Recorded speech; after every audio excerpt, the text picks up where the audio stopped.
I see them on the screen. And I will start with Mr. Ajay Bakaya. Mr. Bakaya is a very savvy, informed, and pragmatic business leader with effective management skills. He is the managing director of Sarovar Hotels for over 25 years and has played an integral part of the magical growth story of Sarovar since its early inception.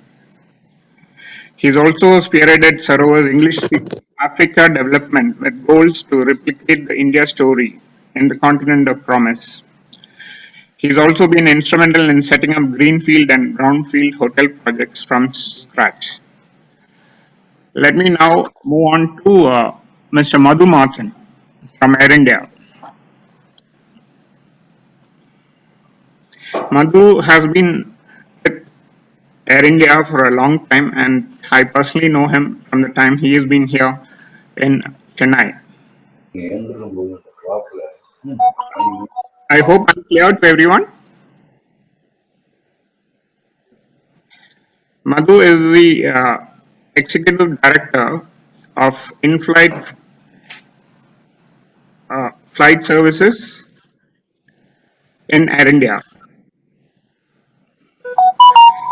After a 4-year stint in marketing and product management at the Bangalore-based pharmaceutical firm, Mr. Martin joined Air India in 1992 and held key positions including regional sales manager Southern Region based in Chennai. Madhu was a regional manager Australasia based in Sydney and is widely acknowledged to be the architect of Air India's Australia operation turnaround. He has also spearheaded Air India's foray into digital marketing and was responsible for the promotion of the newly launched flights to Stockholm, Copenhagen, and Tel Aviv.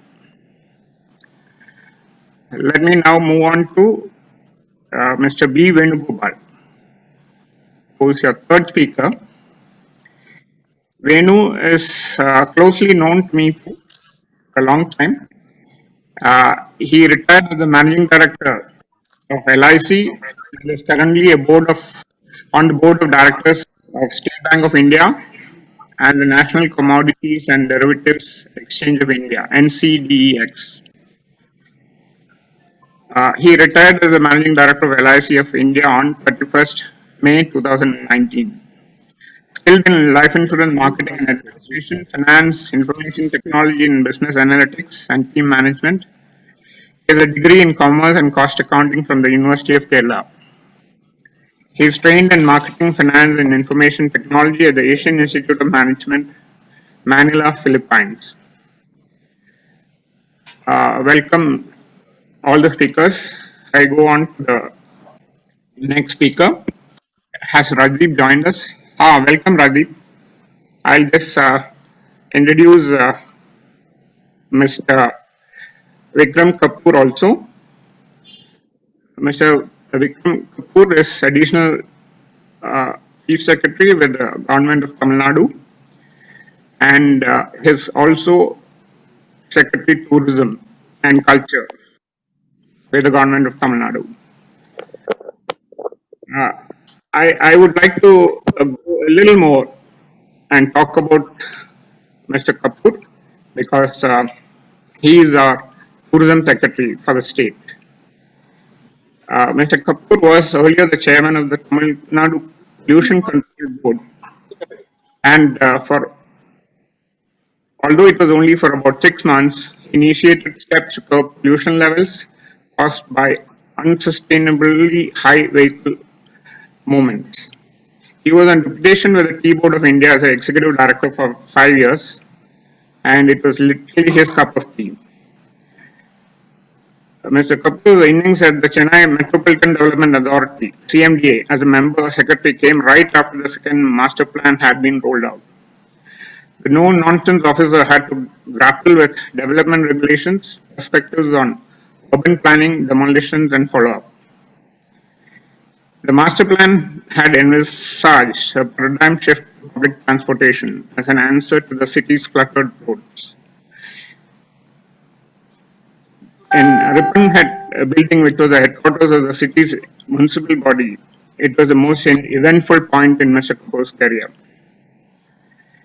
And we have great pleasure in introducing Mr. Vikram Kapoor and welcome you, sir, to the seminar.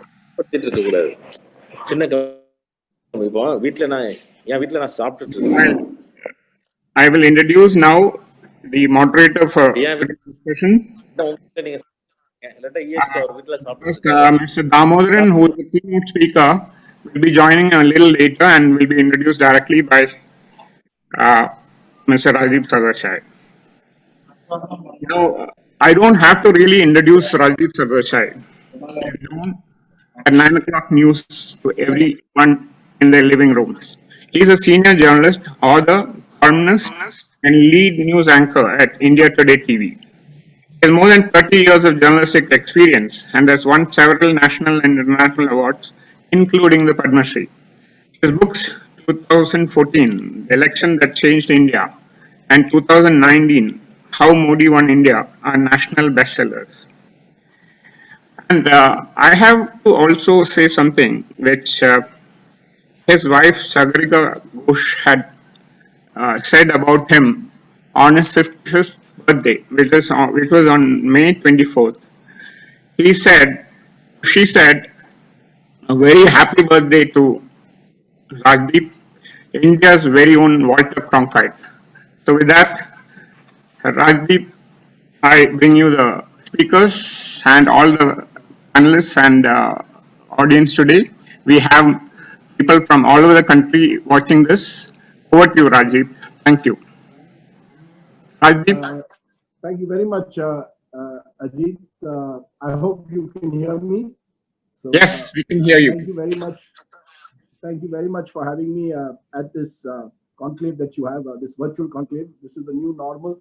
And you've touched upon today a very important subject that you wish to discuss, the state of the service industry. Because let's be clear, 2020 is a year like no other for the service industry. Many companies, many industries in the service sector have suffered double-digit degrowth and are facing fresh challenges and also opportunities which we wish to explore over the next hour. So I'm going to start by asking our panelist. Madhu Martin is a in-flight services ED of Air India. Mr. Venugopal has been a member of the board of directors of State Bank of India in the NCDX. We also have Mr. Ajay Bakaya. He's the managing director of Sarovar Hotels. And we will have Mr. Vikram Kapoor, who I met, I remember a few years ago when Chennai was underwater and he was doing a very difficult job of ensuring that the city was under control in those times of floods. And maybe we should start with the government servant because I think Mr. Kapoor can give us the perspective from the government, and then we'll come to the private sector because he is Secretary Tourism now, as to how governments are coping up with the challenges that COVID-19 and the pandemic have posed to industry, particularly industries like tourism. We'll give 8 to 10 minutes each to all our panelists to make opening remarks, and then we'll open it up to Q&A questions that many of you may have on your chat box. So please go ahead and send in your questions. But let me start with you, Mr. Kapoor, to give us your perspective as Secretary Tourism and welcome you to this conclave. Go ahead, Mr. Kapoor. Thank you, Rajdeep. First of all, my thanks for remembering me. I still have very vivid memories of your visit to Chennai to see for yourself what we went through during those difficult times of Chennai floods. And I'm always grateful to your support in those difficult times. Coming to today's topic, actually, we all are very painfully aware that while this pandemic has hit the economy at large, it is the tourism, the hospitality sector that has really been hit the worst. There are all kind of assessments, estimates about the kind of job losses and the economic loss. But it is a fact that the sector which is the worst hit is this sector, and that it's also been realized that this sector will take the longest time perhaps to recover. Now, the world over, governments have been kind of grappling with a revival of various sectors of the economy.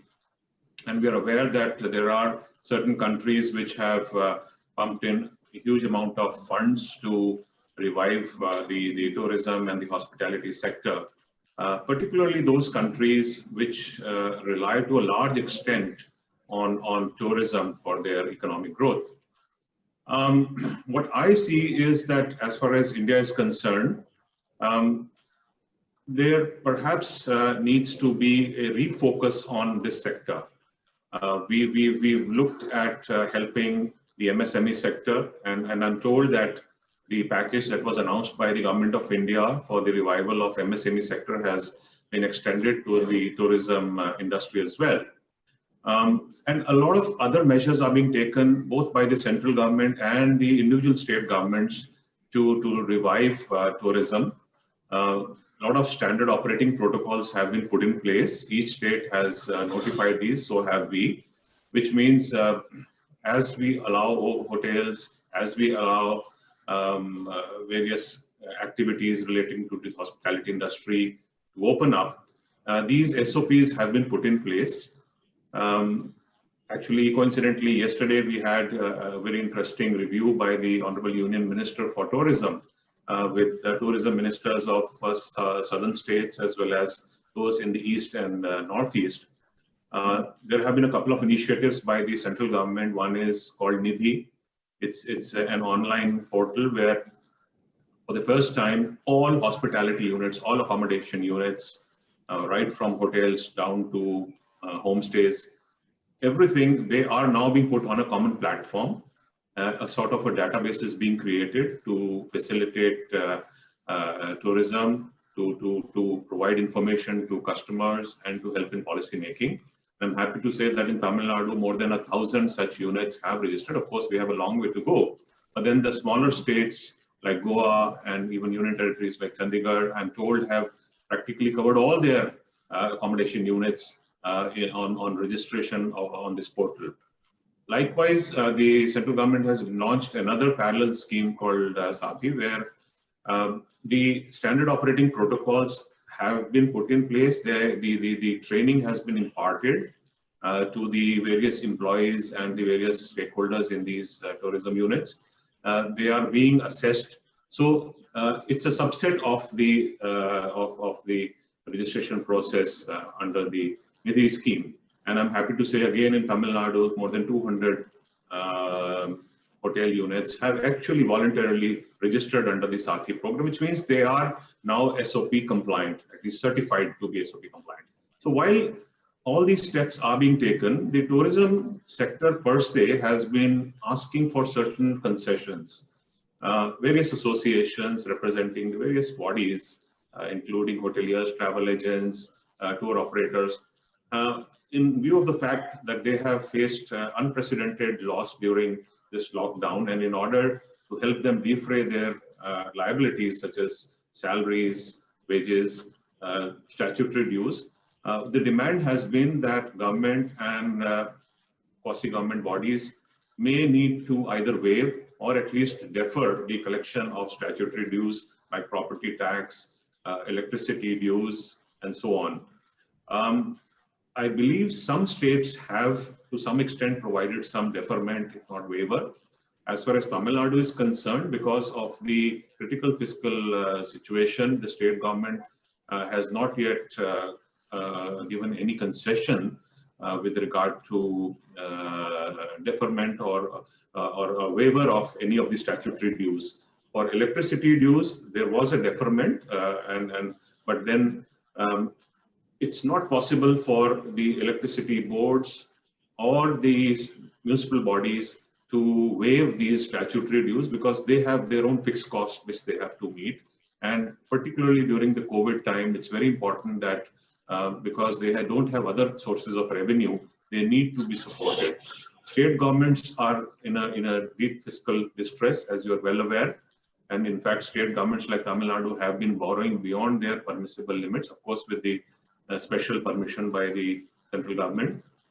They have been borrowing from the market to just keep the government going, pay salaries, and pay for the various COVID efforts.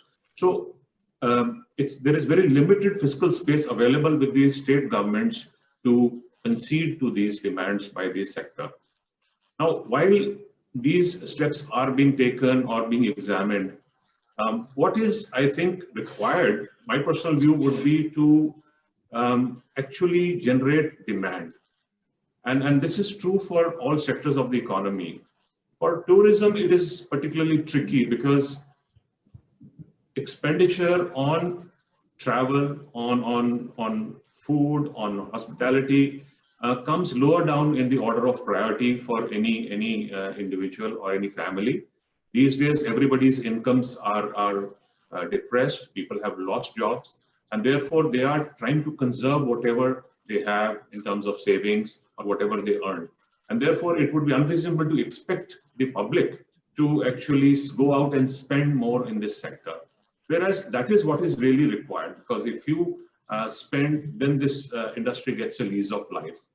So yesterday, when we had this meeting with the Union Tourism Minister, our Honorable Minister for Tourism had also placed a demand or a suggestion that we can think of we means the central government can think in terms of a kind of an LTC kind of a scheme for the general public. Now, LTC, as you know, is a concession available to government servants.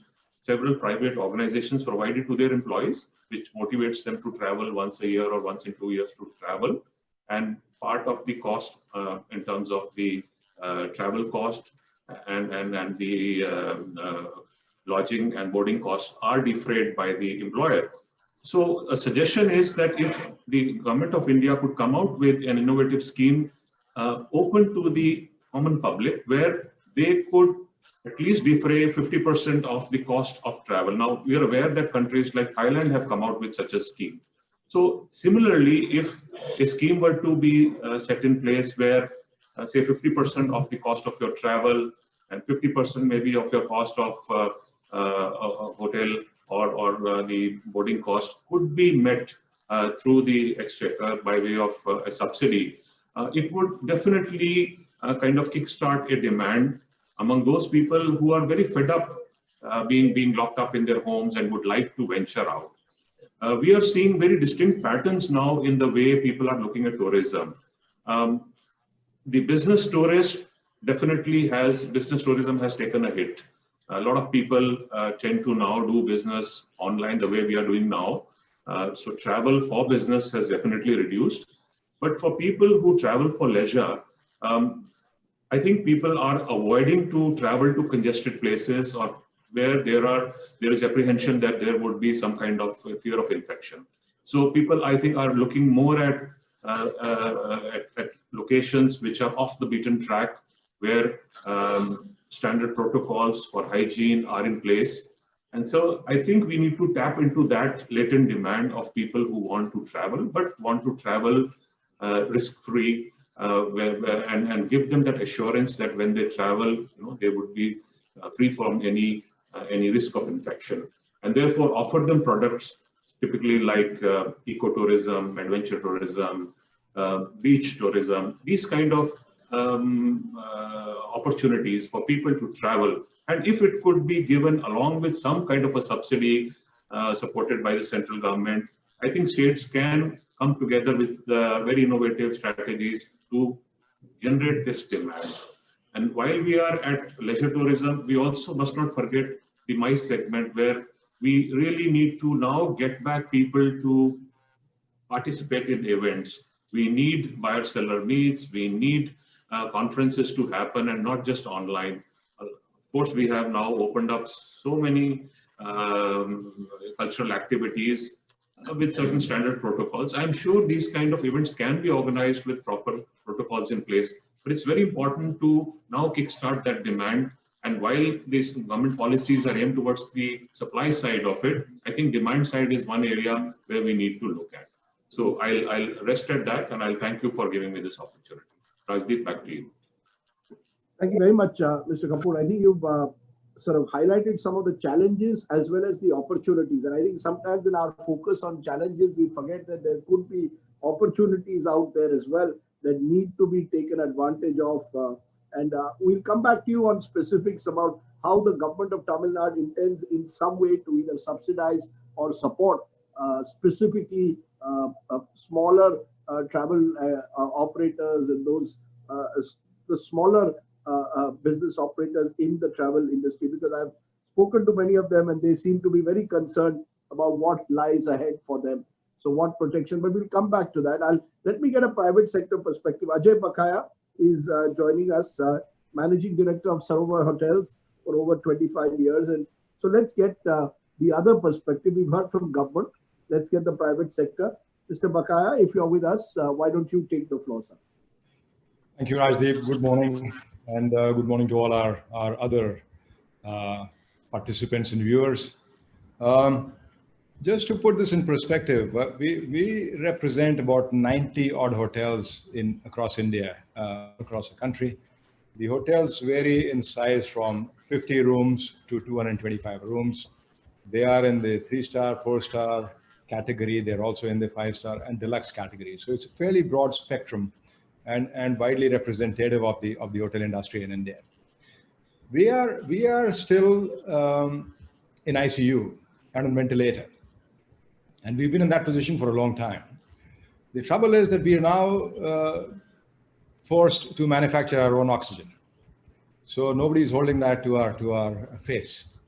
And the industry, the hotel industry, the travel industry, hospitality overall has for once, very unified voice, knocked on doors again and again and again in the last 6 months and said, please help, please help, please help.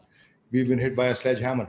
So far, while we have understanding voices and very sort of soothsaying comments from the people in government, we've had no real help at all. And what are we saying? We're saying, hey guys, there were no lights in our hotels. They were dark. Don't charge us for connected load. We did not do anything. There was no activity. And if I switch on the lights, please charge me for what I consumed. We have very few answers. We're saying we didn't pour any alcohol. There were no guests and we weren't allowed to. Don't charge us fees for that period. There is no answer. We're saying don't charge us property taxes. There was no garbage clearance. There was nothing done on the streets. There is no answer. So it's an unfortunate situation. We have an industry where we've laid off hundreds of thousands of people. Hundreds of thousands of people are out on the road, and it's biting hard now. While they could manage, and I'm talking about people down the line who were on minimum wage and who were line staff. While they could perhaps manage a month or two or three or four on government doles and perhaps their own savings, they're now in a situation which is frantic. So quite honestly, we need a lot more. We need some serious help, and I think the time for discussing what it can be is long over. We continue to request, we continue to knock, we continue to shout, but we are yet to get any real action. And that's an unfortunate part from private industry point of view. In actual practice, we are, as far as trends go, we roughly finished about a 22% occupancy in July, 24 in August, 32, 33 in September, and we probably do slightly better in October. But a large number of hotels are still below cash break-even points. Forget any loan repayments. So it's a tough scenario. The trend is that, and I think Mr. Madhu will shed more light on the flights. But my info as of today is that roughly 40% of pre-COVID flight frequencies are up in the air, and those 40% enjoy a 65% to 70% load factor. So rates are very, very reasonable. So I think it's probably a lot more difficult for the airlines than it is for hotels. We're all in the same boat, and we're all struggling and hurting. Now, on the hotel side, wherever there are states that have opened up and to sort of COVID testing restrictions, to quarantine rules, etc., etc. In the leisure places, we've seen a fair amount of traction. As Mr. Kapoor said, there are people that want to get out and get away. But as far as business hotels are concerned, they are doing single-digit occupancies by and large. Bombay is slowly picking up. Delhi would probably follow with large local populations. cities like Bangalore, more than anything else, with a very strong dependence on IT and supported services, and the culture that's come about in the last few months of work from home, work from home, work from home, and don't travel, don't travel, don't travel, will take the longest to come back. So Bangalore city is in single-digit occupancy. We'll probably see that trend till early or mid-January, and hopefully after that it gets better. We really need help from the government. Some states like Kerala, which are full of leisure and leisure hotels, small inns, small hotel keepers, to medium-sized to large size. Kerala hasn't opened up because they have a large number of problems. And we respect all the precautions taken to make sure that COVID doesn't spread. End of the day, we all need to survive through this all and come out alive, and then look at the business angle. But it is a drawback, and we need more help from the government in these places to say, what can we do to make these people survive? End of the day, tourism is roughly 10% of India's GDP. It's roughly 10% of India's workforce. And this includes a structured sector and a very large unstructured sector. In terms of opportunities, so these hotels were built as hotels. We've tried converting them for the short term into hospitals. We've tried servicing COVID patients. We've tried servicing Vande Bharat flights. We've gone ahead and we've done all these very successfully. We've learned lots and lots on safety protocols. Every single hotel now, from the most expensive to the most economical, is saying, I will do delivery of food for you. Hotels are preferred today over standalone dining places for the simple reason that people perceive them as being more safe. So we have more people comparatively sitting in our restaurants and eating there. We are focusing a lot on weddings, even though the numbers are low, saying, here is a safe environment, come to us, please come to us, please come to us. And where we have open spaces to offer, we become even more a preferred option. We are running around across the country after film crews. So whatever you watch on Amazon and Netflix, etc., needs to be shot somewhere. And we're saying, come to us and we provide you safe environments. So we're doing all those things. But at the end of the day, we got to get back to putting people in our rooms and in our hotels and filling up our restaurants. So that's where the situation is at the moment. It's not particularly bright. Despite being an eternal optimist, I see a fair amount of obstacles for a fair amount of time to come. I think we will need 6 months post stable vaccine before we can actually sort of say we are getting somewhere in terms of business. Thank you, Rajdeep. Thanks very much, Mr. Bakaya, and thank you for that reality check, because I think it needs to be emphasized that that we are in the midst still of the pandemic, and the effects continue on sectors like tourism, like travel. And I think the point you made about job losses right down the line, how do you sort of restore a sense of confidence in industry is going to become a critical issue in the year ahead. It's not just about the short term, but it's also the medium and long term lingering effects that continue at the moment. And I think unless that reality check is accepted right down the line, we will continue to perhaps struggle to find solutions. So we'll come to the solutions in a moment, but let me take this to Madhu Martin. He's the in-flight services ED of Air India. And I guess Air India, like other travel operators, has gone through a very difficult period in the last 6 months. And recovery doesn't seem immediate. But clearly with Vande Bharat having done a remarkable job, that is the big positive that we can take. But still Air India, like other operators, is going to go through difficult times. So I just want to understand from Mr. Martin, why don't you give us a sense of the challenges and opportunities that lie ahead, you believe, for aviation in the months ahead. Mr. Martin? Thank you, Rajdeep. We are all avid watchers of your news without the noise, and it's really a great privilege to have you moderating this discussion today. I would be speaking from an industry perspective rather than a single airline perspective, and the topic is about the challenges and opportunities thrown up by the COVID situation. So I feel, of course, it goes without saying that the biggest challenge is, of course, the unprecedented global aviation crisis. The airline sector is one of the hardest hit. Air travel worldwide, globally, is not expected to reach pre-COVID-19 levels globally until 2024, according to IATA estimates. Two-thirds of the world's airline fleet has been grounded, and worldwide, 18 airlines have filed for bankruptcy.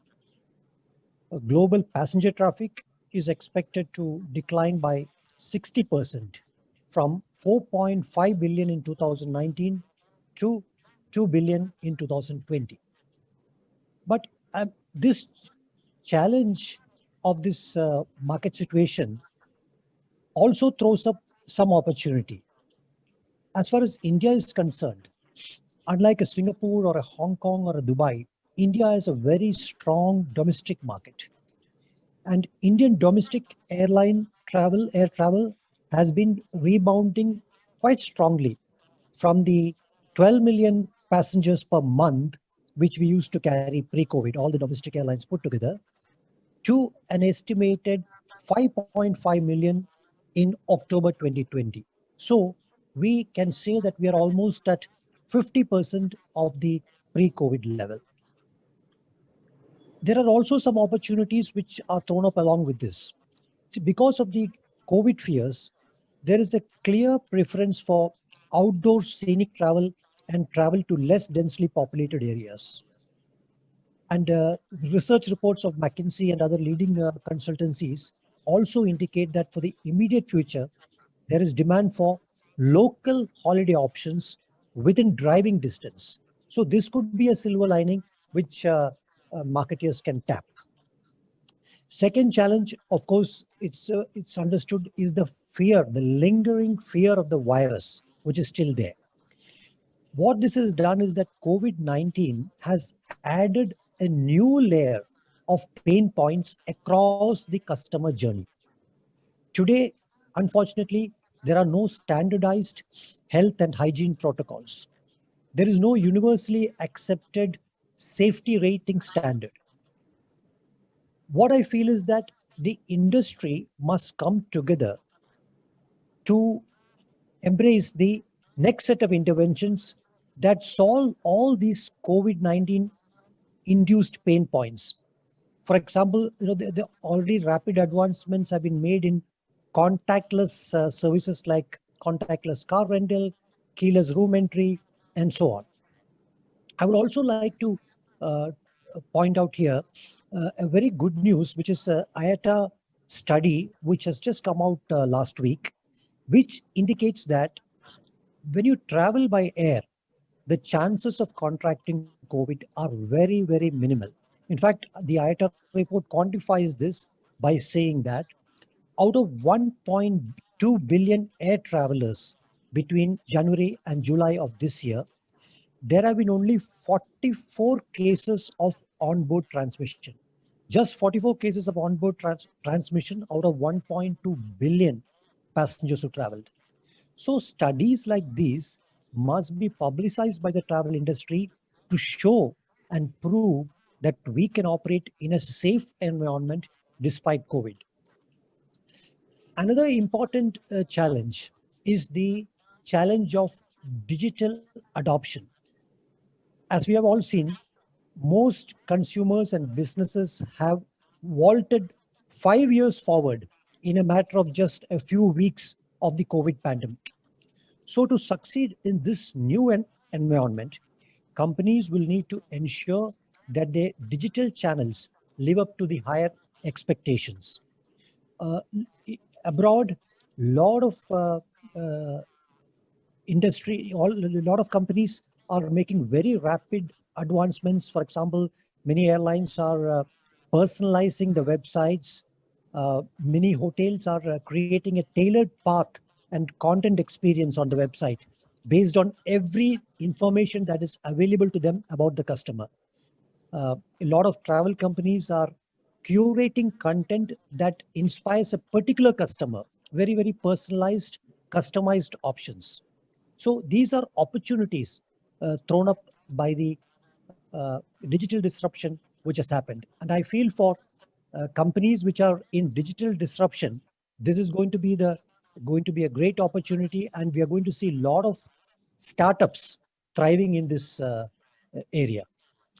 The other challenge, and probably not so good news, is that we can all read the writing on the wall, which is that business travel will never be the same again. This is something we have to accept.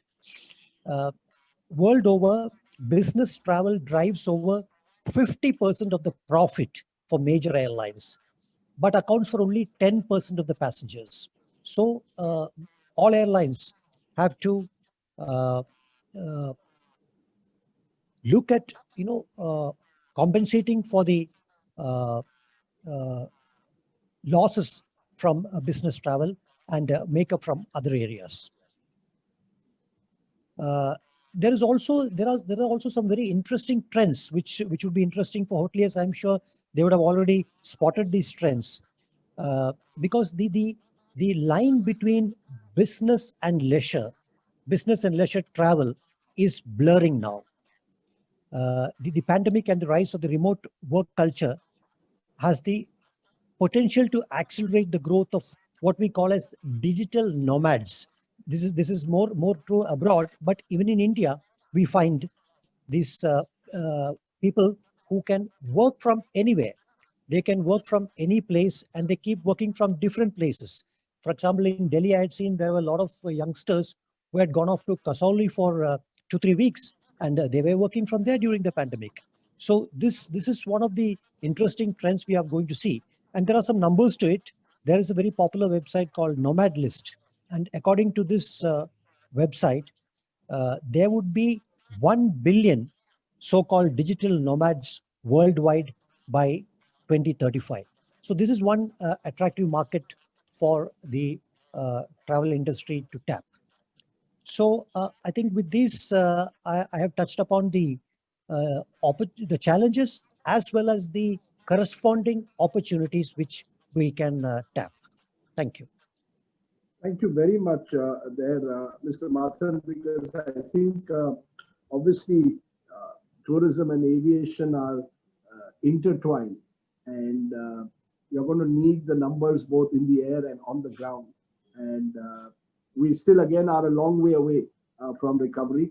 And again, will come back to you on the kind of support that the industry is actually looking for at a time like this, because I think we look for solutions also to all the challenges and opportunities that you pointed out.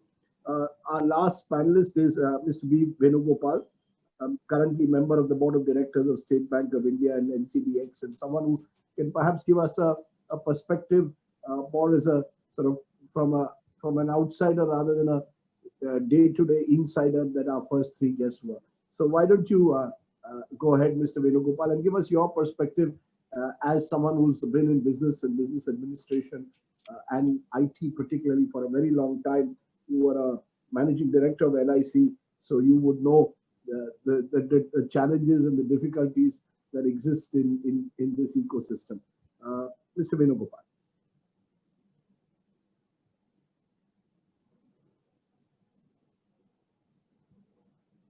Mr. Venugopal? Can you hear us, sir?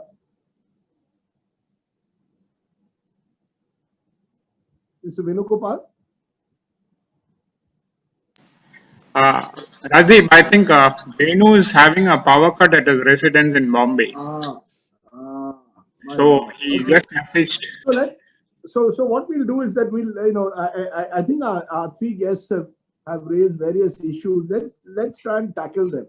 And maybe Ajit, you can also keep sending us any questions that the audience has, so that we can get a conversation going at this point. I want to start with you, Mr. Kapoor. You were our first speaker. What are governments doing actually? You've spoken about the website and the registration through Nidhi that you're doing to ensure that everyone, in a sense, knows. You're trying to create a community, in a sense, of all those who've been affected. But there are those who believe that you need a package, a stimulus package specifically for tourism and travel at a time like this. Is that something you're looking at, particularly for the small tour operators, the smaller hotels? Is there a package that you see that could be on the government sort of radar over the next few months, Mr. Kapoor? Well, Rajdeep, as I mentioned in my opening remarks, we have suggested to the central government to come out with a demand stimulus package, so to say. We'll see how the central government responds to that. But as far as state governments are concerned, I'll reiterate the financial difficulties that states are undergoing. So a direct kind of a grant or a subsidy to the hospitality industry players at the moment would be difficult. Of course, the demands that I think Mr. Bakaya mentioned, like he mentioned specifically about how hotels are expected to pay for electricity charges, fixed charges, and likewise pay for municipal charges, whereas they were practically closed. They did not draw power or they did not generate garbage. But what I want to mention to Mr. Bakaya and those in his industry is that yes, hotels were closed, businesses did not function, but that did not mean that municipalities and local bodies did not function. We may not have attended offices, but we were at home. We were generating garbage. So you had your garbage collector coming every day to collect garbage from the streets. Likewise, we all were working from home. We were staying at home. We were using power. How do you expect electricity boards to provide power if we don't pay for the fixed charges? After all, they have to in turn pay to the power generators, the fixed costs that are incurred by them. So it's an entire chain. You cannot just say that because I did not switch on the lights in my office or in my hotel, therefore I should not pay. If you don't pay, how will the power utility be able to then pay for the fixed costs that it has to incur? It also has to pay salaries to its own staff. A lot of work was done by state governments and is continuing to do in terms of providing services for pandemic control. They have mobilized manpower like never before. Who pays for them? Who pays for the various, the medical interventions? So all these require revenue, and therefore it would be unfair to expect that just because businesses did not function, and therefore they should be totally exempted from payment of these kind of statutory levies. However, I still would like to say that it's not a no. These demands are under examination at multiple levels and different state levels. There are limitations to what state governments can do. So therefore, all states have been requesting the central government to come to their assistance. As I mentioned, even GST dues are pending. There have been demands that the central government provide compensation, and ultimately the states are borrowing today to even pay for salaries for its staff. Therefore, it's a very difficult situation, even from government point of view, to provide any direct fiscal stimulus. Yet, I would again reiterate that there are ways by which we can stimulate demand. One is, of course, providing a direct fiscal stimulus, some kind of a subsidy for travel or some kind of a concession. At the same time, we need to come out with innovative strategies. I think Mr. Madhu Martin very rightly pointed out, I think this is the new normal. We need to be more advanced in our digital outreach. We need to look at different opportunities in this whole thing. I mean, just to give an example, traditionally, people used to go to travel agents' offices to chalk out their travel plans, or they would talk to somebody to work out. Today, you have a digital technology that allows you to, for example, take a medical professional's advice online through a video call. Why, for example, can the tourist or the tour operators not provide that service so that people can actually have a face-to-face chat with the tour operator and actually work out a schedule? he rightly mentioned, I think it was maybe Mr. Bakaya who mentioned, people are perhaps looking at a different kind of an experience. They want to go to the non-traditional tourist places. So why can't we have a kind of a platform where people can sit, on a video platform and actually talk to a tour operator who will help them design a package which would, look after their concerns with regard to the pandemic, and help them chalk out plans, help them with their bookings in a manner that would avoid any kind of personal contact. So these are ways by which we can now leverage digital technologies to reach out to that to the consumer and kickstart that demand.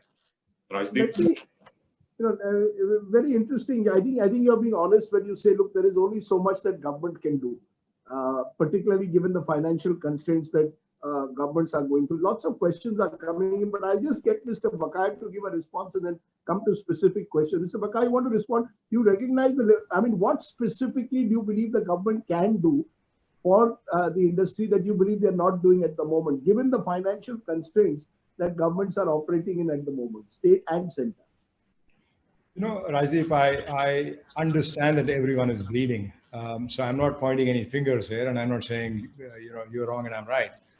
But I'm saying we need to go beyond the discussion stage and collectively find some answers. I think there's enough gray matter in this country between government and state and private players to find those answers. I think the collective will to find those answers so far has not been displayed greatly. I'm saying the biggest thing for hotels, speaking as a hotelier, is a 2-year moratorium on interest repayments and principal repayments. The interest builds up and is payable over time. The term for which a loan is payable goes from, let's say, if it's a 10 years to a 12 years or 15 years to a 17 years. Hasn't really effectively happened yet. It's been under discussion for a while now. That's as far as the center is concerned. I'm not heading out with a begging bowl and saying, please give me everything for free. What can I do? It's our job to work and produce revenues, but I think we need a climate where we can produce better revenues and contribute more to the GSTs and everything else that we contribute to. So as far as the state governments are concerned, yes, we will ask for better charges on electricity. I never said give it to me free. We'll ask for waiver on alcohol license fees, and there is no logic to charging it. And one of those questions linked to what you're saying is the GM of Hotel Elite Grand in Chennai is raising, wants to know what happens to hospitality personnel. You've already spoken, Mr. Bakaya, of number of people getting laid off. Do you see them this being a process where all hotels will increasingly downsize? Do you see a future for these employees in the hotel industry? Is every hotel now going to just reorient its business model in this new normal for the foreseeable future? So unfortunately, the bigger answer is that you'll see more job losses. A lot of the bigger players have held on so far, saying it's against our ethics to let people go in tough times. But end of the day, business is business. You can't hold on indefinitely. So some of the private players have done it differently. If I need, let's say, from 100 people, I only need 40. I'm saying to 3 different teams that you work for a month, and the next team comes in and the third team comes in. So at least you're all employed. You're gainfully employed. You're getting some money to take home and feed your families and take care of things. But yeah, numbers will go more and more and more. People will need to reorient themselves, re-educate themselves. You would have seen, all of you personally, that you have anywhere from a few dozen to a few hundred people saying, we can give you the bespoke pasta delivered at home. We can give you the finest of desserts at home. We'll deliver everything to you. We'll do anything from $100 to $1,000, et cetera, et cetera, et cetera. So a lot of people who are not there are now offering their services online to the public at large and try to make ends meet. There will obviously be an evolution and a churn, but we are still in no position to. So will that churn, sorry to intervene, will that churn mean that hotels will necessarily now work even in the future with smaller, tighter, leaner teams? Absolutely. As long as business recovery doesn't happen, that is bound to happen. Very much.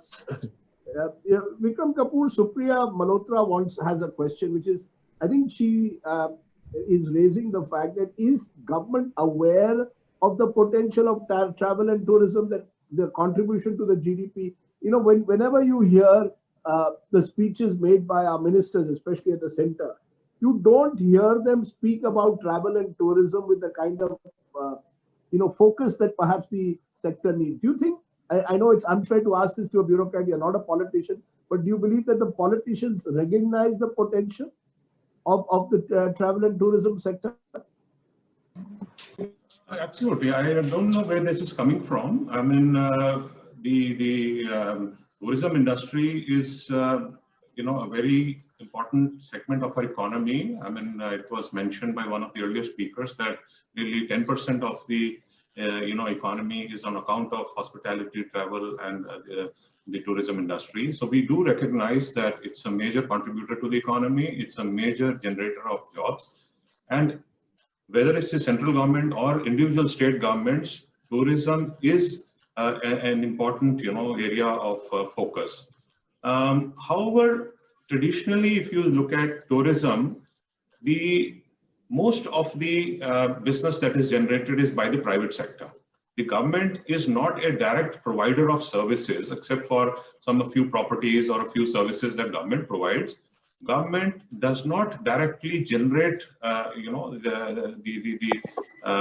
income, in this sector. It is mostly private sector driven. At the same time, the government is also not in the business of regulation, unlike other sectors where there is a very strong regulation. Tourism is by and large a very unregulated sector, and maybe for its good, because you've seen the pitfalls of over-regulation, and therefore I think we are somewhere missing, the wood for the trees by not unnecessarily regulating the sector or trying to provide services in competition to the private sector. It does not be mistaken as government's non-interest in the subject. Government is definitely interested, but perhaps it doesn't want to, unnecessarily regulate it or get involved in the provision of services. Okay, but there will be those who make the. I take your point of not being an over-regulated sector, but the need to sort of incentivize. I think, how do you incentivize travel and tourism? That's the question. A quick answer to that, Mr. Kapoor. See, let's not look at everything in terms of fiscal incentives, Rajdeep. There are other ways by which you can incentivize. There are non-fiscal measures. For instance, just to give an example, there is the segment of, let's say, increasing segment of bed and breakfast or the homestay segment. Now, unfortunately, they are finding some problems in getting themselves registered or getting them the licenses at the local body level or at the state level. I think if government can facilitate this process of making it a seamless experience, making it hassle-free, that is one way by which you can incentivize setting up more and more of these kind of homestays or bed and breakfast, which will allow people to travel and add to the number of rooms that are available. So there are multiple ways by which you can make the tourism sector more competitive. There are a lot of regulations and all. For example, building regulations are there, coastal regulatory zone regulations are there, which sometimes impede the development of new areas which we are talking about. I think if government can at least help to ease those kind of hassles, that itself would be a great contribution to the sector. Interesting. That you need a much more, of course, you need fewer regulations, need to provide in some way facilities that make it easier to do business. I have a question from ARF. He's from Parveen Travels, Chennai, and he wants to know from Mr. Madhu Martin. You shared details of a study about how the number of cases in the air travel segment of traveling by air have minimal. There is a minimal impact on coronavirus. In that case, why is the government asking to maintain only 50% occupancy on airlines? When it comes to road transport, the disparity, I'm clueless. So, I mean, should airlines now, should we now be back to full occupancy? I interviewed Hardeep Puri, the civil aviation minister, and he believes that by the end of the year, we'll be back to where we were pre-COVID. Are you as confident, Mr. Martin? And do you believe that the time has come to lift all the restrictions on the number of flights?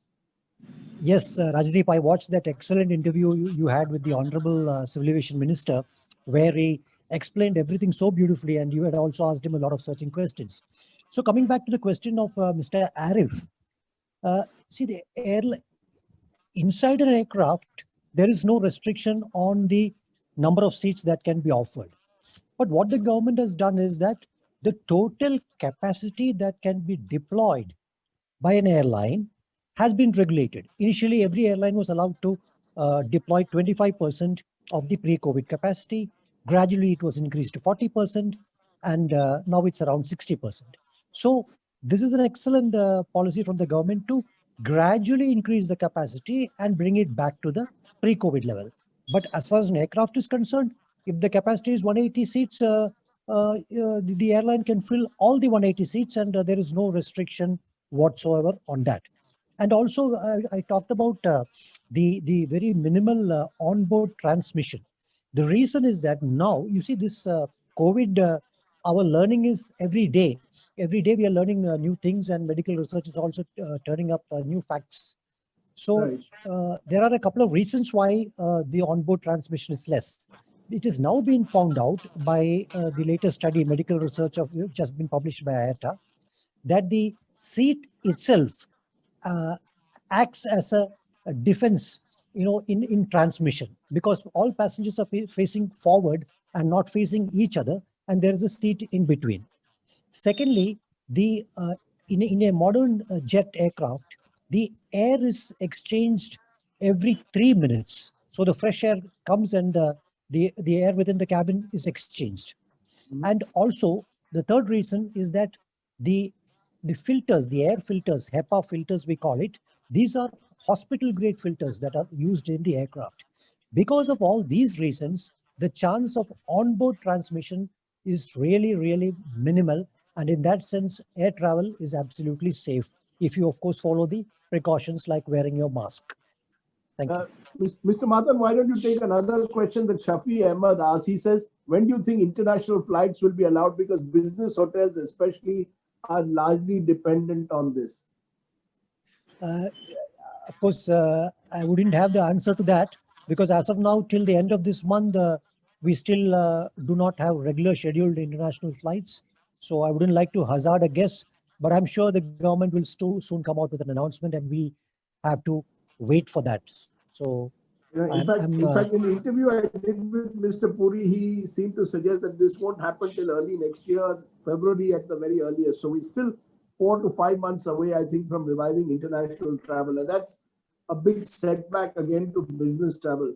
An interesting question from Mr. Balaji, he's an ex-GM of Sangam Hotels. Mr. Bakaya, you could take this, because what he's saying is, as you've said, there have been a lot of layoffs, but a number of employees have taken personal loans. What happens to them? Is there the human factor? I know we keep emphasizing this about there is a need to show greater empathy. I can understand that you have a business, so you can't, beyond the point, you can't retain all your employees if the business model is struggling. But is there any attempt being made to provide should there be an attempt made to provide support to, let's say, people who work 10, 15, 20 years with a hotel, now suddenly find themselves possibly out of a job? Yeah, Rajiv, the answer is very definitely yes. There should be an effort made. Is there a structured plan in place for the industry or by the industry voluntarily? No, I think it depends largely on the grace of the owners. And these are times when the best and the worst of character comes out. So I'm aware that a lot of organizations are sympathetic to these scenarios and are helping out in whatever form they can. But there is no structured edict in place that says this is what you must do. And I think it would eventually in private business depend upon the promoters of the business as to what route they take and what attitudes they take towards such situations. But by and large, a large number of people have been sympathetic and have said let's look at this from a human perspective, not purely from a business perspective. That's why I say a lot of people are rotating people in the same position. And saying, you work 15 days and the next guy works another 15 days. So both of you at least have half month's salary, et cetera, et cetera. Interesting question by Rajdeep Bhattacharya. Mr. Bakai, you could take that. Regarding the new LTC circular, what tourism and hospitality industry think about it? How are they taking it to government? I think tourism and hospitality should raise their voice now.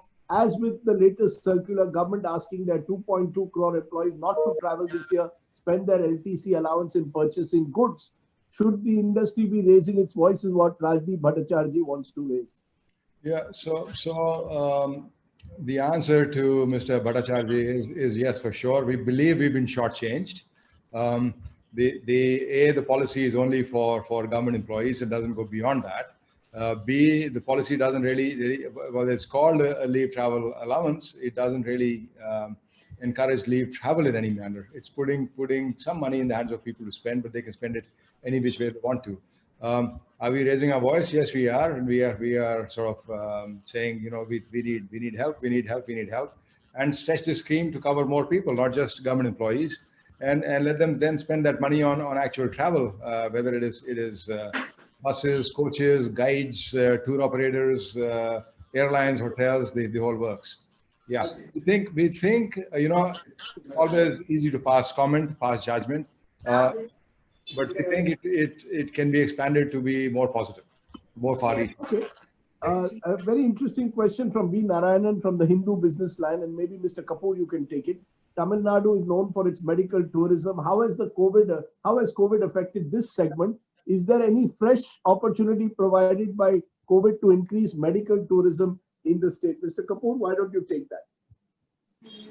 Rajdeep, medical tourism is a very generic kind of a term. I don't think I'm in a position to reply to that. I mean, only people who are in the, you know, the medical sector can perhaps reply, but whatever informal feedback we have received from hospitals and medical service providers is that they are definitely hit very badly because elective surgeries are not happening. People who used to traditionally come to places like Chennai or Coimbatore, you know, for specialized treatment from states like in the Northeast or from Bengal are not planning, they're not traveling. One, of course, because of the limitation in travel options. The other is the genuine fear of getting infected. So yes, the hospitals are suffering from lack of business on that side. I'm not an expert in medical tourism, frankly, and I don't think that we have looked at trying to promote it, you know, in a particular fashion. It's largely been driven by the medical sector. So I think somebody who's in that sector alone can answer this question better. Thank you. Okay. Sriharan Balan has a question. He's Director, Madura Travel Services. Mr. Kapoor, you can take this again. As the slogan from the central government is "Go vocal for local," I guess the government of Tamil Nadu is yet to go vocal in welcoming tourists. We as private agencies have been putting up posters and offers welcoming domestic tourists. I would request the government to come up with articles, news, ads on national media to give more confidence for domestic travelers to travel to Tamil Nadu. States like Rajasthan, Kerala are already doing it well with the bookings for the month of November and December. Starting today, we can also do a comeback. This would be a great incentive. Just creating, as I think we said this at the start, Mr. Kapoor, restoring confidence in those who are the stakeholders in the tourism sector. You know, an aggressive campaign is what is being suggested. Rajdeep, I just want to mention in this regard that still now the state has not yet opened the places of tourist interest. It's just for your knowledge and for the benefit of all the others. As per the latest, unlockdown guidelines, while hotels, restaurants are open, but the places of tourist interest like, monuments or museums or other places where people go, they are still not open. So unless these are open, there is no point in doing a marketing strategy, or going for bookings. Now, this is beyond our control in the tourism department. It's a call that is taken typically by the experts in the health sector, by the revenue department, who actually issue the orders. And I'm sure that they are trying to balance the public interest, public health interest with the interest of the tourism sector. But at the moment, the situation in Tamil Nadu is that places of tourist interest are not yet open. Let's see when it opens up and government takes a policy decision to open it up, and maybe we can When do you see that happening? When do you see that happening, Mr. Kapoor, at the earliest? When do you believe that the state will be in a position to open up, traditional places of interest, let's say Mamalapuram or, hill stations, beach resorts? When do you see the state being in a position to open them? No, as I said, decisions are taken in consultation with health experts. We have a task force that advises the Honorable Chief Minister, and I think they are continuously monitoring the pandemic situation. The numbers, what we see right now, seem encouraging because the number of cases is coming down, and if this trend continues, we are all hoping that there will be more opening up of sectors like tourism. So let's wait for a decision by the government in this regard. Once it opens up, I can assure you that we will leave no stone unturned in going vocal, and we would look forward to working together with tour operators, hoteliers to give us those vital inputs. We can, from the TTDC side, help design marketing strategies and the various kind of advertising along with them. So, but we just want to wait for the opening up. Yeah. Let's be honest. The picture, let's cut the chase, remains relatively grim, which is why Mehul has a question. One thing is for sure, that until the vaccine comes, nothing moves. Instead of pressing for an unlock 1, 2, 3, 4, 5, this time should be utilized in pressurizing the government to extend interest-free moratorium by at least 2 years for our industry to bounce back. That is the only way forward. Mr. Kapoor, you want to take that too? Again, it's coming down to people believe they need some kind of an incentive which goes, which actually makes a difference to their entire business model. Are you telling me governments have no money today to even consider a moratorium, let's say on interest-free loans? Rajdeep, I mean, this is typically a question which is addressed to the central government because the financial sector comes in their domain. As you might have been covering this subject already, I think discussions at government level and the way the MSME package has been announced, I'm sure the tourism sector can avail of the benefits of that sector. There has been talk of the banks being requested to renegotiate the existing loans, giving a longer repayment period, rescheduling the loans and so on and so forth. I was talking about giving direct fiscal support in terms of subsidies. That is difficult for the state government, but it is always open to the banking sector to renegotiate these loans and offer a longer moratorium. I'm sorry, I'm not in a position to answer that question because that needs to be addressed to the central government. No, but Mr. Bakaya, would you want, do you believe that there needs to be a specific tourism, a package for tourism? Has the time come for the central government to say, look, we recognize that this is the largest employer, contribute after agriculture, contributes 10% to our economy, to our GDP. This is where we need to have a moratorium. We need to provide a package for tourism, Mr. Bakaya. Do you believe that the center should come up, particularly as we enter peak tourism season, or what would have been normal times been peak tourism season, provide a package as an incentive? Absolutely. I think it's perhaps already a little too late, but it's time for the government to come out with something, and it has to come from the center more than from the states, saying 1, 2, 3 is what we're going to do to help these guys get back on their feet.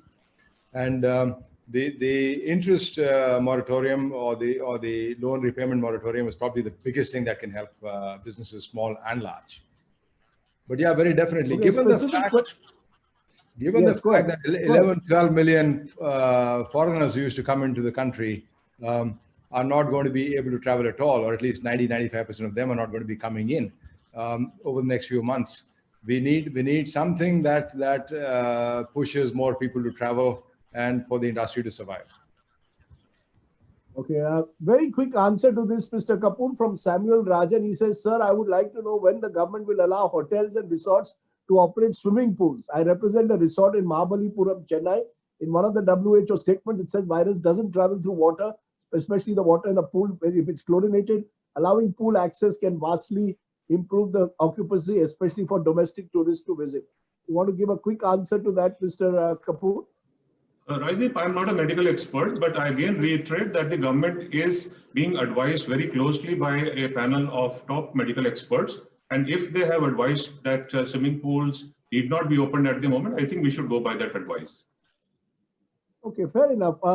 There's another question that I have, and this maybe can be taken by you, Mr. Mathan. Which segment will come back stronger, business or leisure? Is a question being asked, Mr. Mathan. What's your sense? What do you think will, do you believe that business travel will take much longer to recover than leisure travel, especially domestic travel? There is absolutely no doubt on that. Even the earlier crisis which we faced, global financial crisis and other previous downturns in the market, it was the leisure travel which rebounded first, and business travel was the last to recover. And even though it's somewhat of a bad news for the participants here, I mean, you all know it's still worth saying that MICE travel will take even a slightly longer time than business travel to recover. As far as international versus domestic is concerned, the IATA study shows that in China, which is actually ahead of the curve in terms of COVID, the domestic market is showing a very strong resurgence. The same signs are seen in India also. So it will be the domestic market which recovers first, and then a little later only can we expect the international market to recover. You agree, Mr. Mathan, with what the minister told me the other day, that domestic travel could reach pre-COVID levels by the end of December? I wouldn't like to hazard a guess, or rather either compliment or contradict the Honorable Minister, but the signs, I'm speaking as of today. Now, as I was, just as we are speaking, I saw a tweet from the Honorable Minister that we have carried about 176,000 passengers yesterday. So if you do your math, that would total to something like 5.5 million passengers in the month of October, end of October. So that would bring us to almost 50% of the pre-COVID level. So I would definitely say it's a strong resurgence of the domestic market. Interesting. Mr. V. Narayanan of the Times of India in Chennai has a question for you, Mr. Kapoor. Specifically wants to know, does the Tamil Nadu government have a clear strategy? You know, you have elections coming up in 6 months, and elections often take over everything else. Is there a concern that he and others should have, that at election time politics will take over, and therefore reviving a sector then gets the goes into the backseat? Is there a clear strategy for the next 6 months? Rajdeep, before I take this question, I just want to supplement what Mr. Mathan was saying a moment ago about domestic tourism. I heard from the Honorable Union Minister yesterday during our conference that apparently there are an estimated over 1.2 crore Indians who travel abroad every year. And I believe that is one huge segment which perhaps can be now tapped for the domestic market, because they are not likely to travel abroad. So you could see, more of these people migrating from the international travel to domestic travel. It's an opportunity for the domestic tourism industry.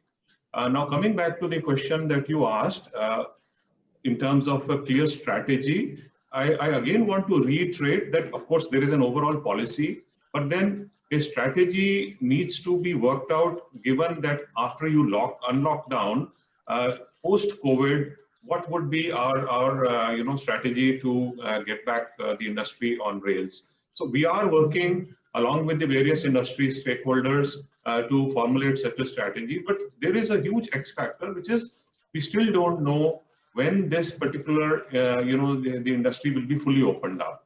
Once the places of tourist interest are opened up, definitely you can set in motion any strategy. But there are now concerns from health professionals, health experts, that there could be a second wave of, infections, as we are seeing in so many countries. God forbid, if it happens, all your plans will go waste. And therefore, we need to be, wary of this challenge, this danger of a surge, a second wave, as they say. If it happens, then you need to recalibrate your whole approach. So I think it's better for us to just watch, see how this this pandemic plays out before jumping into some kind of a strategy. Thank you. Karan Bakshi, GM Chariot Beach Resort, Mahabalipuram asks you, Mr. Kapoor, why can't government give GST freedom for hotels till March 2021? We might not get funding, so in a way, give this relaxation so guests get the benefit directly, are encouraged to stay in hotels. Rajdeep, I couldn't see this question. I'm not aware of the issue. I would appreciate if the individual could separately, discuss with us Sure. this issue about the GST. As I said, I'm not aware of this issue, and I need to discuss with the commercial tax department on this issue. Let me ask Mr. Bakay. Mr. Bakay, is there any specific, it's one thing to talk in generalities, a specific demand that you and other hotel hoteliers would have from the government? If I were to ask you 1, 2, 3, the top 2, 3 things that you'd like to see, Mr. Bakay? Rajdeep, can I just interrupt you a minute? Yes. To welcome Mr. M. Damodaran, who is a former chairman of SEBI. He has just joined us. And I would leave the introduction to you. Of course, just to add that he is part of our industry as well, because he is a non-executive chairman of Indigo Airlines. And I'll just take a minute of your time just to introduce Sima to you. Sima is an association of elite hoteliers and professionals from tourism and hospitality space in southern India, with hoteliers, travel agents, transport operators, professional conference organizers, and event managers forming the major stakeholders in this association. Sima intends to work closely with various state governments and associations to help transform the South Indian MICE industry and ensure greater far-reaching economic impact for all partners in the MICE ecosystem, and we invite all stakeholders to join in Sima.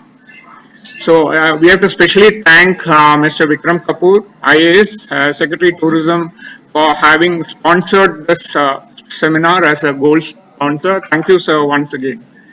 Rajdeep, over back to you with a small introduction for Mr. Damodaran from your side. Please. Yes, maybe we can therefore push ahead now that Mr. Damodaran has joined us. Thank you very much, Mr. Damodaran. He's an old friend and someone who one greatly respects.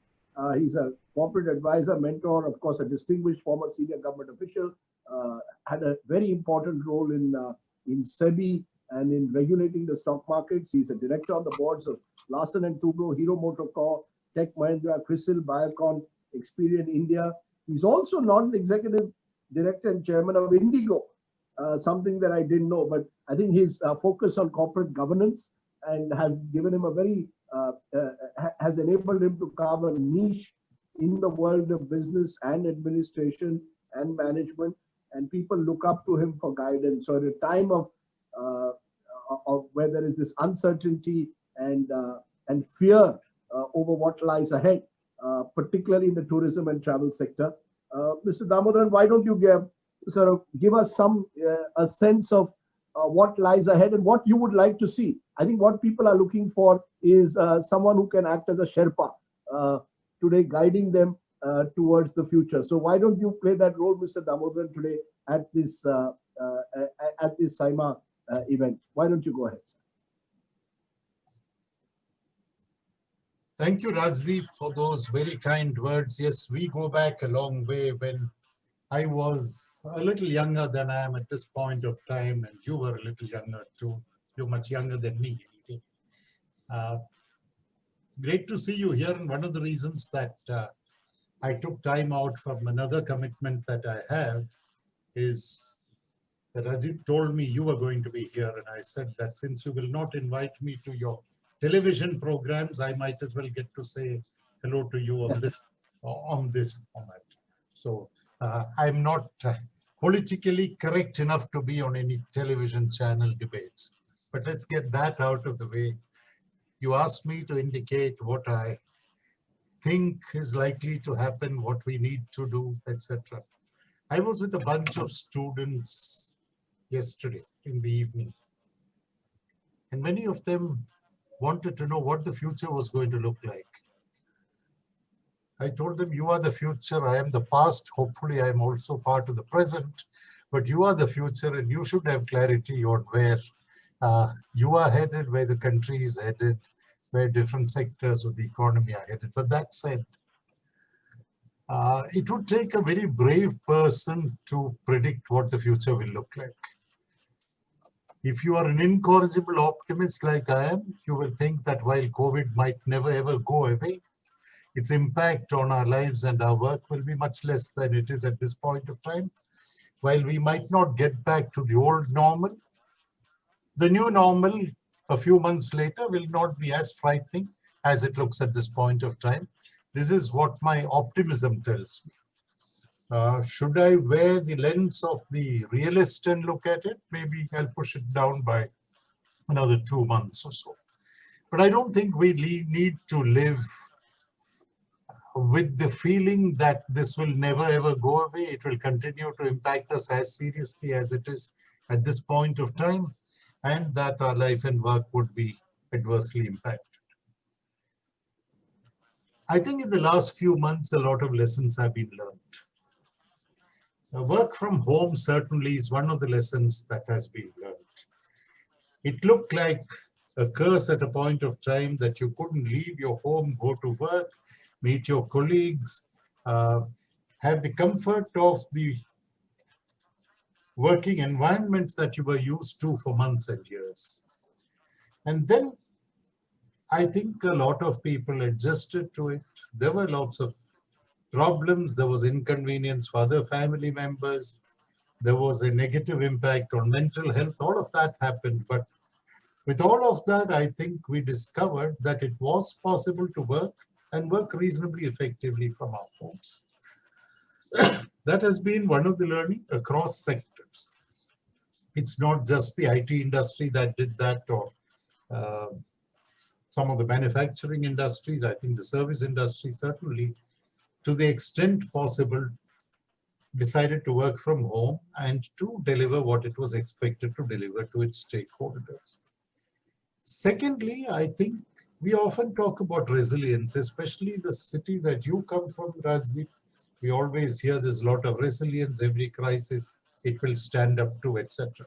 But I think India has demonstrated time and time again that no matter what the problem is, we might get knocked off our feet, but we'll dust our pants, we'll stand up, and we'll continue the good fight. And I think with some of the sectors getting back to near pre-COVID levels, they're not quite at pre-COVID levels, there is reason for optimism. 2 months ago, when I first heard that green shoots were being seen, and this we heard, I think, first either from the finance minister or from the chief economic advisor, I thought they had gone to the optician and got colored glasses, because I didn't see any green shoots in the economy at that point of time. Now there is reason to believe that for various reasons, some induced by COVID, in fact, there are things are looking up. Take the two-wheeler industry. I sit on the board of the world's largest two-wheeler manufacturer. And we are seeing numbers which indicate that a lot of persons who were earlier using public transport are opting for the safety of personal transport. And therefore, two-wheelers are being looked at as a preferred mode of transport. The worst hit, of course, have been the hotel industry and the airlines, because there was a feeling that if you stayed in a hotel, or you took a flight, you were almost certain to expose yourself to danger. Even though scientific studies have established that airlines are safer than most other places in the world, because the way in which air is treated, the fact that it comes down vertically, scientific studies have shown that it's very safe. Hotels, on their part, have introduced safety protocols that are as good as any that could be in place. And therefore, the hotels are no longer unsafe to go to. And yet we have to get over this mental barrier of getting out there. Staycations are being promoted, and I think a staycation is a great thing. It is an opportunity to be creative, spend time with yourself and yet be creative. But it'll take a while for it to catch up. I think the opportunities have been cited. As Churchill famously said, never waste a good crisis. So I don't think India as a country will waste this crisis, because residing in every crisis, there is an opportunity that we will certainly exploit. And I think we are reasonably good at it. At an individual level, what persons are seeing is that you did not need 10% of the things that you had in order to live a reasonably comfortable life. That many things were really surplus. What you had in the pre-COVID situation and what you're not using now, what you don't need to use now for whatever reason. Life will get a little simpler. The basic lesson in economics that the fit will survive, the less than fit will have to find a way out of their business will certainly kick in. There will be consolidations, there will be mergers, there would be failures, both big and small, because people don't have a plan B. People have not looked at a what if kind of a situation. They thought the good times would last forever and a day. They will pay a price in some sense. Either they will contract in their operations, or they will perhaps look at new business opportunities, abandoning those where they have not turned up trumps. The stronger ones, the fitter ones will survive. Newer business opportunities will arise. One of the things that I was told by a young person yesterday when we were talking in terms of entrepreneurship was that because a lot of people have lost their jobs, the hidden desire to be an entrepreneur will find expression because you don't have a job. Now you need to find something to do. It will not be, as Milton famously said, and that one talent which is death to hide, lodged with me useless. Because this crisis will ensure that that talent, that ability, that desire surfaces and finds expression in the new post-COVID world or in the COVID world. I think confidence levels have to increase. I think you need to see a more of trust, more of transparency. You should not hide anything from people. Tell them what they need to know. You should see more teamwork. You will certainly see more talent that is surfacing. And you'll see more technology applications. And I think these 5 T's are what is going to inform our life and work in future.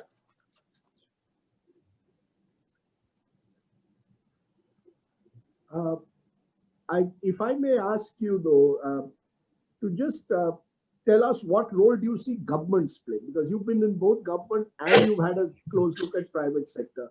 A number of people who've been asking me questions today during our conversation, as well as our panelists, have tried to respond to people from the tourism and travel sector who feel the time has come for a helping hand.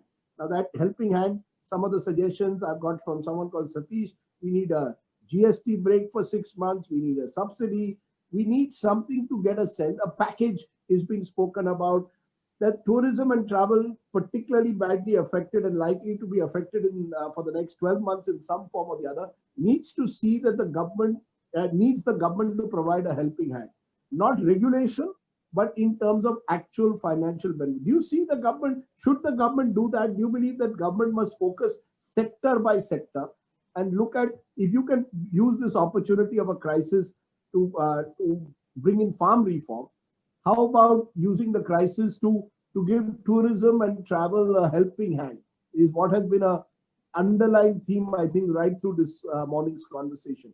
Do you see that as something government should look at very seriously? Let me address the easier part of your question, which is what role, if any, does regulation have? I think regulators should back off. We should have regulation that is pragmatic, that is contextually relevant, and not be an overkill. This is as good an opportunity as any other to revisit the content of regulation, revisit the scope of regulation, revisit the problems that regulation creates. In fact, when we look at risk management, we used to earlier look at regulation as one of the risks. Now we even look at regulators as risks in our present risk metrics. Because if you don't anticipate what they do, you will have problems. As for the travel and tourism industry, in a lighter vein, let me tell you that alphabetically they come at the end of the queue. There's not much left after that, alphabetically. So if you start with agriculture, it'll take a while to get to travel and tourism. But I'm hoping they will not go the alphabetical way. What will government do? What has government done? Let's start with what government has done. It hasn't done enough. The big package that was announced, if you actually strip it down to its essentials, contains some of what is already in the budget, but has been included in the package. It contains some element of kicking the can down the road. You reduce your percentage of provident fund deductions from 12% to 10%. It's sorting out nobody's problem. I suspect even GST postponements are going to be something of that nature. It will catch up later, and you would not be expecting it to hit you harder than it is hitting you at this point of time. There must be a sector by sector approach. You cannot have a situation in which one size fits all or one set of solutions fits all is going to work. It simply doesn't work that way. You can't say that we are helping people by looking in the direction of the banks. Firstly, banks need help. And much of your stimulus package is the money that you expect banks to provide. And when banks are not in a mood to lend, when there is safety in indecision, when your investigative agencies are equating bona fide errors of judgment with ab initio mala fide decisions, which banker in his senses will lend? And therefore, that money that you expect the banking system to cough up is not going to come unless you create a climate of confidence, which will then translate to courage on the part of the bankers to lend. That is not going to happen. Looking in the direction of the Reserve Bank is not good enough. I think monetary policy has done enough. The governor a few months ago said his approach will be whatever it takes. But there's only so much that monetary policy can do, even if you have a governor who says whatever it takes we will do, and whose latest policy in any case gives primacy to growth and puts inflation on the back burner, which I think is contextually a very good policy. But the answer must come from the fiscal policy which belongs to the government. And that's not coming honestly. Between lives and livelihood, have we fallen between two stools, not doing enough for lives, not doing enough for livelihood? Opening up, but opening up in a manner that does not help the economy enough and at the same time increases the threats to lives. Is that the way to go forward? I'm not so sure.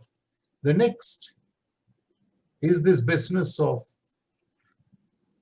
I want to do something as a government, but I'm worried what the credit rating agencies will say, what the international rating agencies will do. Is that the constituency for which you were elected? The rating agencies live in the same universe. They recognize the reality of COVID and its impact. They recognize that governments have a primary role to play in ensuring that the economy is put back on track. And if in a very textbook kind of way they lower your ratings, so be it. Which country is going to get great ratings going forward? Because many countries have loosened the purse strings. We are not loosening it enough. I think we need to show courage. We need to recognize that there are sectors that need support. Take airlines. Many, many developed economies have given large packages to the airline industry. The Indian airline industry hasn't got 1 rupee. What we've had are restrictions. And then in a very curious way, what COVID has demonstrated is that India is a federal state. The center might take decisions saying you can now open up flights, and state governments will say, sorry, we are not opening up our airports. Article 1 says that India, that is Bharat, shall be a union of states. Those last 2 words of states are finally finding expression. Could be because you denied them the legitimate GST dues that they are now pushing back wherever they can, say sorry. Health is our business as much as it is yours, and therefore we will not open up our airports. 14-day quarantine, no matter where you come from. Things of that nature will discourage travel, will discourage tourism, will discourage everything else. Just look around, see what other countries are doing. Take some lessons from there. You cannot afford to be too late. And I think we need to spend far more money in a targeted, constructive fashion, looking at sectors that are employment providers. Today, you need to provide employment. But if you don't support a sector like tourism, for example, which is a major employment generator, you're hurting employment. Forget the fact you're hurting tourism revenues and all of that. I think short answer to your question, government needs to do much, much more and needs to do it as of yesterday. Very interesting, because we've got a few comments and we've just got about 10 minutes left. So let's try and get some of those comments. These are people actively in the industry, Mr. Damodaran. I'll widen it also to my other guests who are here. But why don't you take one question which is being raised at the moment? And it's an interesting question because I think it raises some of the concerns that a number of people have, which is that should the government be giving tax breaks? In your view, is that the way you should go? Is this, as you said, different countries have adopted different methods. There is payroll support for the large number of people who are who've struggled with either declining salaries. Some have lost jobs. Some countries have done that. Other countries are giving tax breaks. At the moment in India, we don't see that aggressive desire to sort of promote, to sort of support industry. Do you believe that, as some of our the people watching are suggesting, that give us tax breaks, give us those incentives? Is that where you would start? I don't think tax breaks is the answer, much as I hate to say it. I would love to pay less tax than I'm doing at this point of time. So I'm sure would several others, including corporates and businesses. But the fact is that it might be seen as regressive. It might be seen as disproportionately benefiting the rich at the expense of the poor, because the minute you extend even to those within a certain income group or companies at a certain level, you will immediately start getting claims from others saying, what wrong did we do that we're being denied tax breaks? I think the answer is create demand, put more money in the hands of the public, and do it in a manner in which it doesn't get either wasted or hoarded. Because what is happening is, when you have a major crisis that hits you, even if you put money in the hands of people, the tendency is to play safe, not to spend it, which is why you gave them the money in the first place, but to hoard it, not invest it, but just keep it because you think tomorrow might be worse than today is. Generate a climate of optimism, of informed optimism based on facts, not speculative comments or wish lists. That's not going to get you anywhere. How do you give how do you give the tourism and travel industry a tax break? Would you give them a subsidy or a tax break, or do you believe that the tourism and travel industry simply has to find its own imaginative ways of surviving?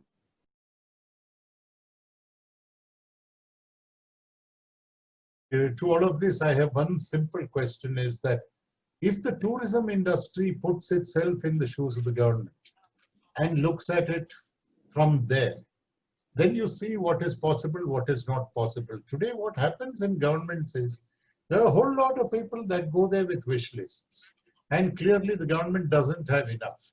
And then you end up doing a little bit for each, and that little bit doesn't travel far enough for any sector. So you end up spending money and nobody benefits as a result. Have adequate interventions, well targeted, well timed. It's not enough that you target it well. If it comes 6 months late, there will be nobody that you can help out with, because the intended beneficiary might have long packed up and gone. So it ought to be quick. Tax breaks for an industry will open up again demands from several other industries saying that we are equally badly placed. So the answer really is not tax breaks, but making things easier for tourism. Is travel going to be, helped, not by way of tax breaks again, but opening up? Opening up. Airlines have never said that you give us money like Lufthansa got or somebody else got. All that it says, allow us to fly more aircraft. Now, if you are taking the decision on behalf of the airlines and saying, I don't think enough people are traveling, enough people will travel if there are enough flights for them to choose. People have started traveling. We heard business travel might not happen. And yet today the business travel segment is not doing bad. It is actually the what the trade calls the revenge travelers that are the ones that are not traveling enough. Now, if you interesting the way you're putting it. Let me get Mr. Vikram Kapoor, IAS, Government of Tamil Nadu, because you can tell us, you're hearing from Mr. Damodharan that, I just want to understand the balance between lives and livelihoods. What's the concept within the Government of Tamil Nadu? What needs to be done now? First 6 months, it appeared the focus was clearly on saving lives. Has the shift taken place in the minds to now livelihoods, Mr. Kapoor? First of all, Rajdeep, my sincere thanks to Mr. Damodharan. He is one of our most respected senior colleagues, and I salute him for his views. I really have learned a lot listening to him, and I would tend to agree to a lot of his suggestions. If you recall, I had mentioned also during my remarks that yes, we need to look at the demand side. We need to put money into the pockets of consumers, encourage people to spend on tourism and travel, and in a way generate jobs and revive that sector. I did do a quick math. I mentioned about a proposal that we have put forward, the way it has happened in countries like Thailand. We call it Let's Travel. So give an LTC kind of a scheme to the general public. Say the government were to subsidize 50% of your cost of travel, 50% of your hospitality costs. Let's say a typical family travels for leisure for say 5 days or a week. And I just assumed, based on the hotel rates for a mid-tier hotel and the travel costs, something like it would cost per head about 40,000, for an individual. And let's say if government were to subsidize 50% of it, about 20,000 per individual, you could give, a one-time LTC for travel immediately.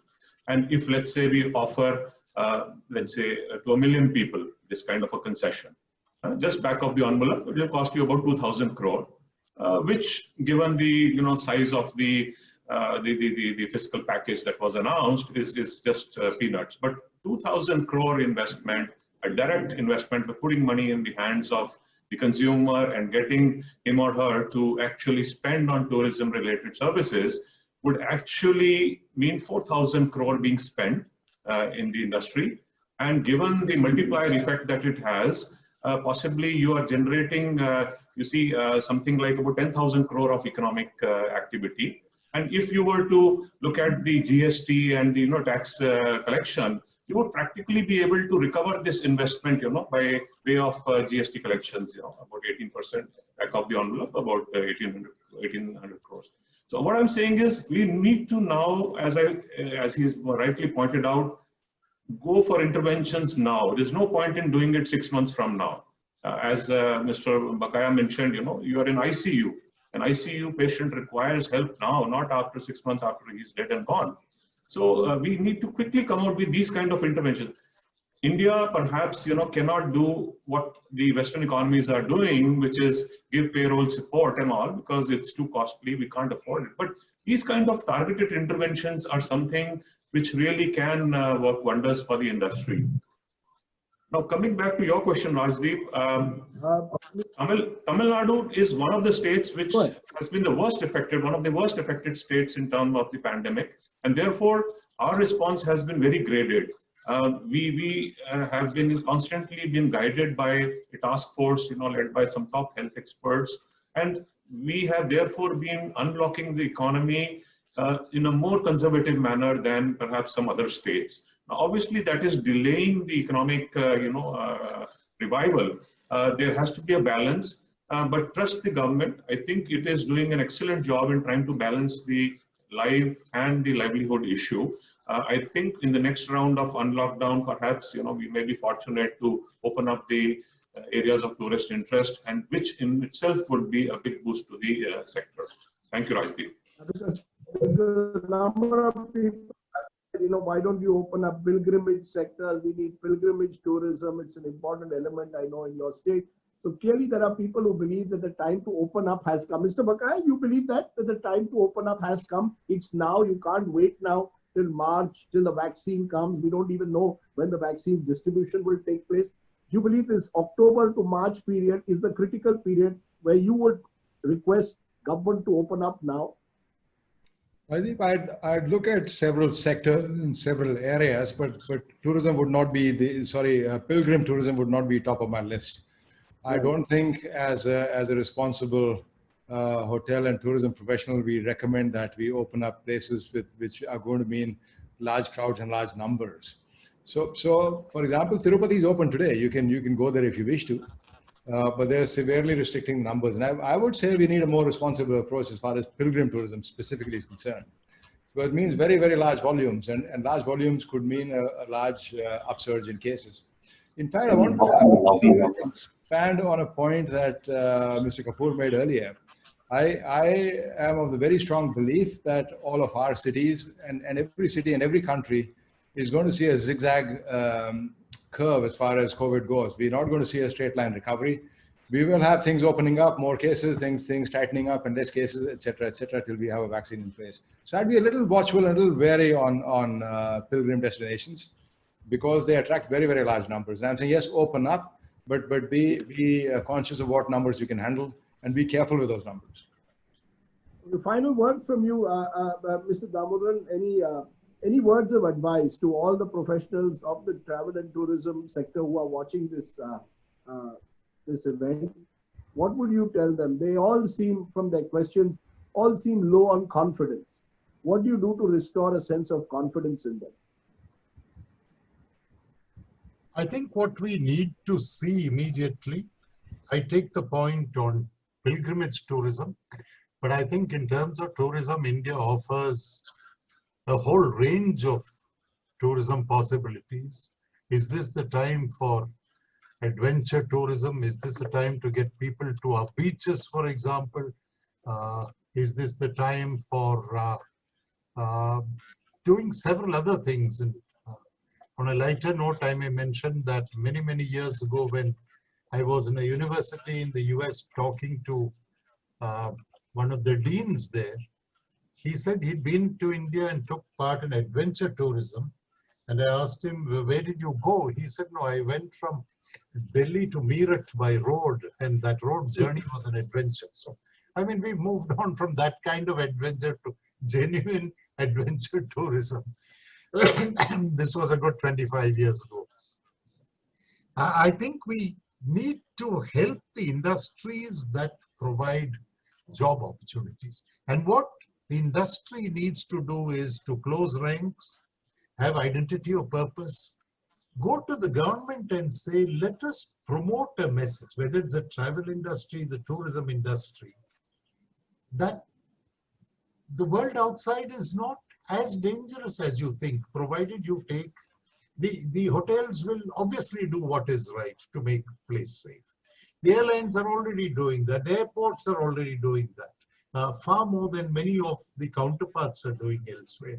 But are we telling people enough that it's not a very dangerous world outside there? There's an excellent abbreviation that I ran into. I am sure that you might have seen it even earlier, which is the answer is WMD, not the one that bothered the US president, not the weapons of mass destruction, but wash, mask, distance. If WMD is practiced by persons and you get that message across to people, and you actually flood them with pictures showing what is being done to promote safety in places that people use for staying, people use for traveling, etc. And then let people take their decisions. Now just look at it from the point of view of the average person. He or she has been sitting at home for 7 months or thereabouts. These are not people used to sitting at home. India has a lot of people that travel both abroad as well domestically in terms of tourism. It is possible to promote tourism with some safeguards in place. It is possible to promote stays in hotels because safety factors are being addressed. But what I think needs to be done by the trade, by the industry associations, is get to the government saying, help us promote the message that things are not as bad as you think they are outside. So live your life carefully. Don't stop living your life. Don't stay at home with just the four walls sort of crowding in on you. There's only one life to live. Go and live it well. Go outside, stay safe. There are people who take risks.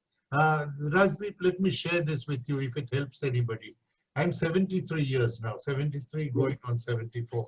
Not exactly a spring chicken. I'm fond of saying that I was born 3 months before India became independent. Not that I fought in the War of Independence, no, far from that. But I am the subject of all advisories that everybody has put out, from the government of India to the Gymkhana Club and the IIC. If you are over 65 years old, stay at home, don't come here, etc. I go to my office every day. I'm going this afternoon also to office. Am I sitting at home? I could work out of home. But I just want to give this message to the few people that work with me that, look, if I can come and I can work here, so long as your masks are in place, you wash your hands and you maintain a distance, nothing's going to hit you. Yes, we might lose a few people along the way, but I think we always lose a few people when we get into any kind of move in order to progress as a nation. The pioneers pay a price before the army, with the conquering armies go in, isn't it? Because they are the ones who have the things exploding beneath their feet. So it is true, there will be some price to be paid, even in terms of lives. But can we say we are unwilling to pay that price? Don't people die by sitting at home? Don't enough people die by slipping in the bathroom and hitting their head on the on some metallic piece or something else? So there is no zero risk situation in life. Take informed risks, and government must be in the forefront of promoting them. I think that's very well put, and I think that's a good way to end today, because I think that element of positivity needs to come out both from government and indeed from all the stakeholders, a sense that unless you give that message that the glass is half full, the recovery is going to be that much more delayed. So I think informed risks is perhaps the way to reach out to the millions of people who actually want to go out and travel and want to sort of, in a way, enjoy their leisure time after a very difficult year. Thank you very much to all the panelists who've joined us. You've listed out the challenges, but also significantly also detailed the opportunities. And I think Just why don't you give a vote of thanks at the very end? exactly, that's what I wanted to do. Sima would like to thank especially Mr. Vikram Kapoor, IAS, Additional Chief Secretary and Secretary Tourism and Culture, Government of Tamil Nadu, for all his support. Thank you so much, sir.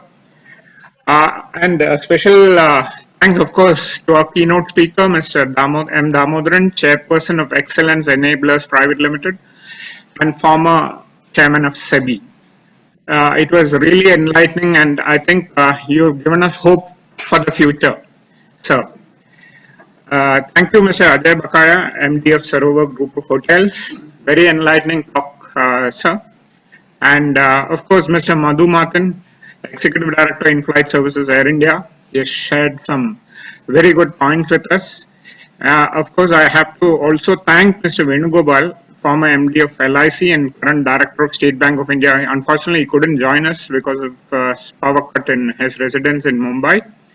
We also specially thank Mr. Rajesh IAS, Commissioner of Tourism, Government of Tamil Nadu, and of course the Department of Tourism, especially for the gold sponsors for this seminar. I cannot leave this thanks without a very, very special thanks to my good friend Rajdeep, who has really taken time to be with us today. And amidst a lot of other compulsions, and you have guided us very well during these deliberations. Thank you so much. all of you, and to all the audience who've been patiently listening to us for almost 2 hours now. Thank you so much, and to all my colleagues in Sima, thank you so much. Rajit, would you like to? No, that's it. I think we can conclude there. There's nothing more to add to what you've said. It's been a pleasure and privilege talking to all of you this morning. I hope that the travel and tourism sector is put firmly on the roadmap to the future. Thank you very much. Thank you, everybody. Yeah, Sima will be back with another event, and we'll call you. Thank you.